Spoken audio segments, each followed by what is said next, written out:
I'm going to be ranking the 10 best undrafted players based off their current value in the NBA today. You'll see the creative, inspirational journey that led them into becoming the polished pro talents they've developed into, and in some cases, the ridiculous selections teams made instead of them. And then I'll reveal who's the very best among an impressive list of massive snubs. Number 10, Aaron Baines. Before becoming a fan favorite in Boston and the productive limited-minute center he is to this day in Phoenix, it took incredible dedication for Baines to make the NBA.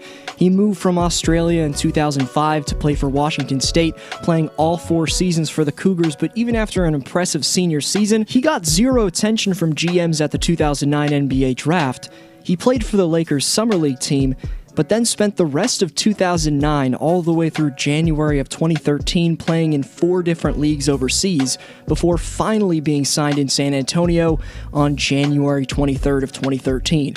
A year and a half later, in 2014, the 7-foot Aussie became an NBA champion with the Spurs scoring in 3 finals games and playing 14 playoff games in total. Now in his 8th season, he does get posted a lot, but the 3 centers picked in the draft he entered are all long gone from the NBA, while 33-year-old Baines was averaging career highs by far this season before he got hurt. Number 9, Chris Boucher. At ages 16 to 18, having to choose between living with a mother in a new relationship with a man he didn't get along with, or a very strict father, Boucher chose neither, dropped out of high school, and went homeless. He needed dedication, and basketball was about to give him just that. He was mentored by Coach Ibrahim Apaya at Alma Academy, a school designed to help inner-city teens with struggling future prospects. From there, Boucher would play at small junior colleges in New Mexico and Wyoming, where he'd impress recruiters from numerous Division I basketball schools. He chose Oregon. He and his teammates would go deep into the NCAA tournament, which gave him a solo cover on Sports Illustrated asking where he'd come from and speculating where he might go. But Boucher tore his ACL, and every team passed on him twice in 2017's draft. He got healthy, signed a 2-way contract with the Warriors, got traded to Toronto, where in the minors, he became the first player to win G League's MVP and Defensive Player of the Year awards in the same season, before being recalled back up to the Raptors. Boucher became a 2019 NBA champ, and if you saw his segment in my Raptor breakdown, you're aware of his potential on both ends, but a damn inspirational, against all odds story for the man.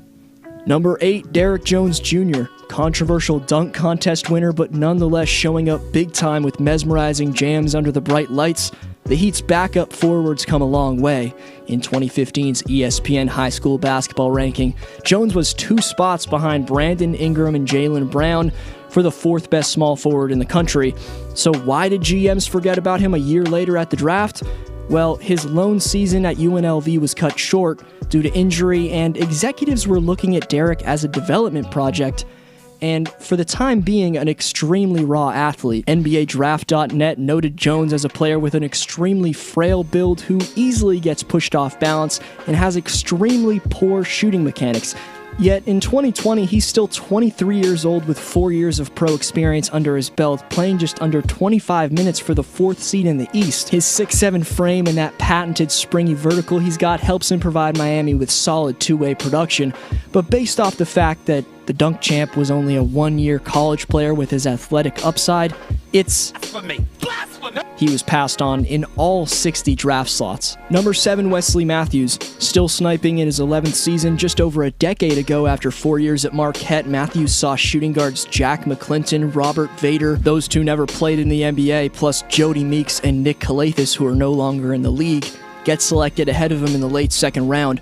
Wesley Matthews, was given a chance by the Jazz, flourished shooting a career best to this date, 48.3% from the field, helping the Jazz to the 5th seed.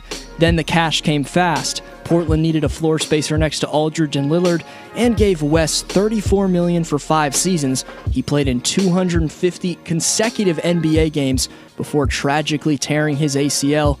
He's never really been the same since on both ends since that injury. I mean, he did lock down LeBron once, but his deep-range ruthlessness is still as consistent as it's ever been. Number 6, Terrence Davis. With teams in the late second round wanting him to sign a two-way contract where he'd be forced to be up and down from the G League, TD told teams not to select him, and those GMs seamlessly obliged, leaving him to get picked up by the reigning champs. And just like Wes Matthews after this season, Terrence Davis can sign a hefty multiple-year contract like a typical free agent. That's some fearless stuff right there. Davis knew his value, but also the vision he had for his career. A theme you're starting to see develop on this list is that there's, for whatever reason, a general sense of risk among drafting players who played 4 years of college. But anyway, when Davis oddly told teams not to draft him, there was no way he was getting picked. Now he's proving to be an up-and-coming star. I fully broke it down last video, but I think Terrence has Jimmy Butler-type potential.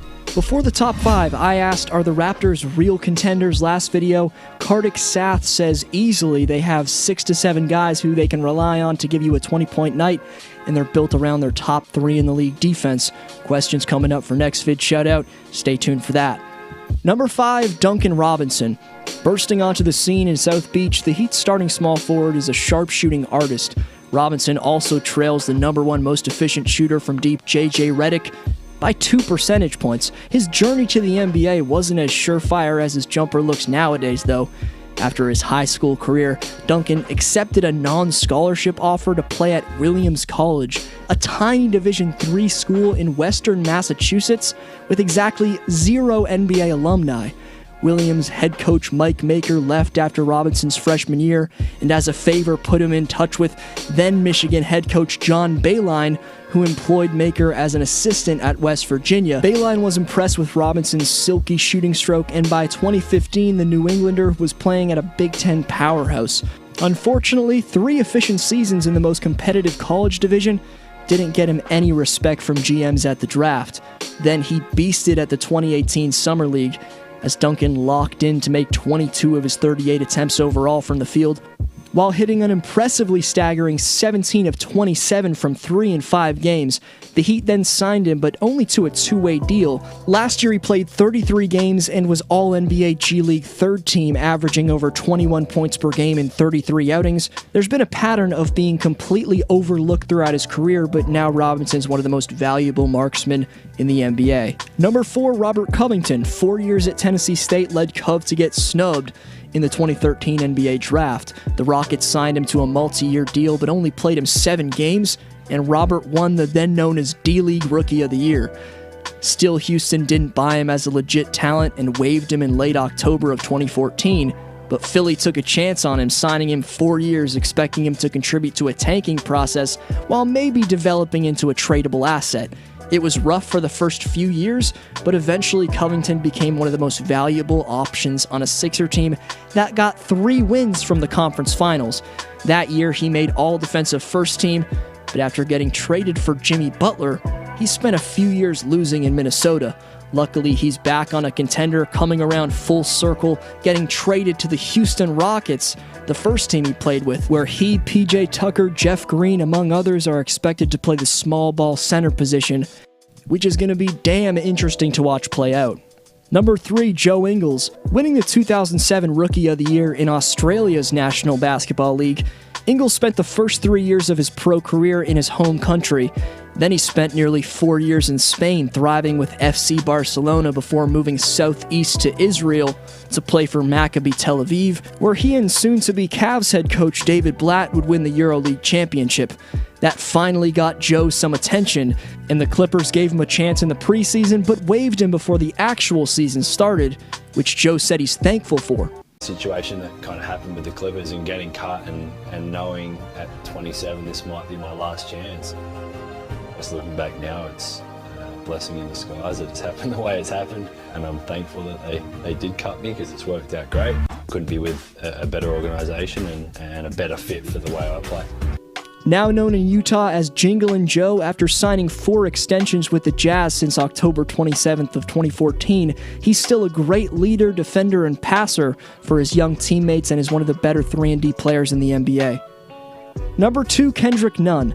We just saw our second Aussie featured in this video, but now you're looking at the 6th player on this list who played 4 years in college. And maybe GM should start taking players who get 4 years of college basketball experience seriously. Kendrick Nunn averaged 26 points and led all of Division I college basketball in three-point shooting in his senior season.